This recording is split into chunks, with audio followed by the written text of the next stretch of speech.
Et c'est l'heure d'En attendant demain avec Jean-Pierre Montanet. Bonjour Jean-Pierre. Bonjour Mathieu. Bon, ce matin, on ne va pas parler d'un grand chambardement que nous promet l'avenir, d'une tendance qui évolue et qui dit quelque chose du monde de demain, plutôt le fameux phénomène, vous n'avez pas pu y échapper, le phénomène de la street food.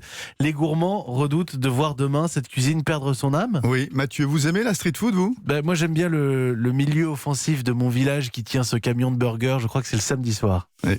C'est ça la street food.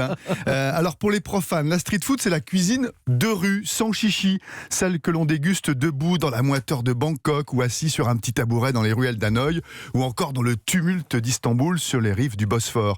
Une cuisine rudimentaire, un wok brûlant sur un trottoir, un brasero de fortune, une carriole aménagée, ça sent le gras. Souvent le graillon, mais c'est bon, c'est surtout authentique.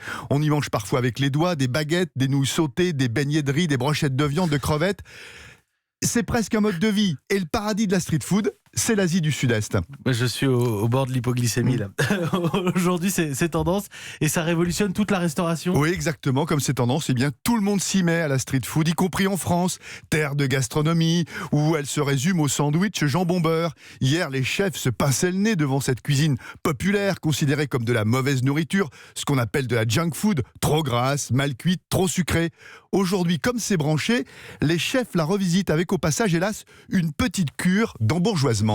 C'est très clair. On mange quoi du coup La street food made in France, ce sont des viandes haut de gamme pour garnir des hamburgers étoilés avec du ketchup maison. On a même vu du poulet frit avec du caviar. Alors messieurs les toqués, attention, d'accord pour être plus vigilant sur la qualité des produits, mais la street food doit rester bon marché. Et puis n'oubliez pas, dans street food, il y a le mot rue. Cette cuisine, elle doit lui ressembler à la rue. Cool, simple.